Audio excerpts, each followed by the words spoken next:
What's up, everybody? I'm Coach Hicks. We're talking Canadian football passing concepts to beat the basic coverages that we're going to see against the Canadian football defense. Today, let's talk about the snag. So the snag concept is something that you see very often in Madden, for example, or in NCAA, and especially in American football. For those of you that play a lot of Madden, it's also called the Z spot. So let's talk about it out of Canadian football. I'm going to show you guys one variation of it that I've seen. Actually works wonders. Does a pretty good job, and it puts a high stress on a cover 3 defense. The guys need to practice it. They need to see it very often in practice in order to defend this properly. Here's what it looks like. So, as you can see, I got my setup over here. The offense is going to run out of a strong right situation. So we got 3 receivers to the strong side of the field, to the strong side of the field, and 2 receivers to the weak side. So, what we're going to do over here on the strong side is my number 1 receiver is going to run a post, and then he's going to slide or slightly come back. So he won't run the post all the way to the free safety. It's like he's going to attack, and then he's going to almost stop and try and find the hole in the zone. Number 2 receiver is the bait. On defense, we meant to call it the cheese.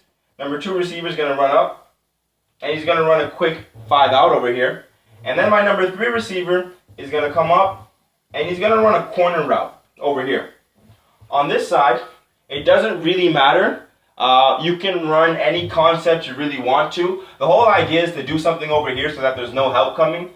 Although, with this situation, it's such a quick pass concept that the idea of help isn't really there. So oftentimes what you're going to run over here is you're going to run a dog, which means that number 1 might come across the field on a short drive, on a shallow drive, and number 2 will run a backside post to try and occupy the free safety. Keep his eyes going. And then, so what's going to happen over here is that the halfback is going to have a tendency to want to jump on the out. Now, if you're a defensive coach and you're watching this, you need to understand that you need to teach your halfback that when he's playing in the flat, he needs to try and sink into the flat and not bite on the cheese. This is a 3-yard completion, and in Canadian football, the field's 65 yards long, so he's got to throw it like 30 yards to get 3 yards. Most quarterbacks aren't actually going to want to throw that to make that throw. So that's the bait. That's the cheese. You don't want to bite on the cheese. And then what happens is, the cornerback here, he's supposed to be covering the deep third. So what happens is the cornerback's going to waddle. He's going to almost exchange here.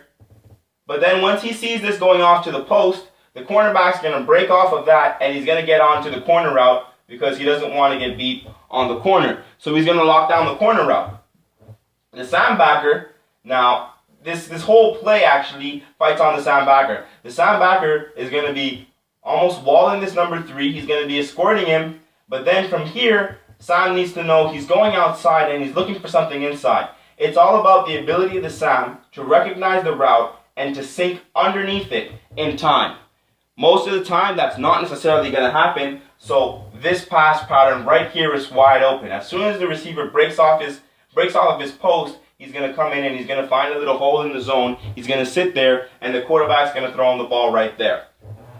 Now, one of the other dangers of this, though, is that depending on how the corner plays, the cornerback plays, the corner route could be open as well. So if the cornerback actually, if he decides that he's going to try and lock on a little tighter to the post route and he's late on the corner, well, the quarterback will just toss the ball up, and that ball can be caught right over there in the deep for a big gain.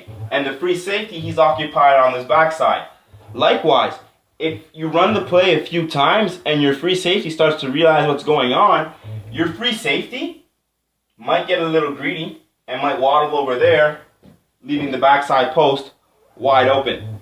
So this is one of the snag concepts that is extremely effective against a cover 3 defense, and it's also extremely effective against any undisciplined players. So if you notice that the halfbacks and the sandbackers are very undisciplined, this is definitely one of the plays you want to throw at them. If your halfback shooting to the flat here, this window is actually a lot bigger, because typically speaking, halfbacks are going to want to bite on the cheese.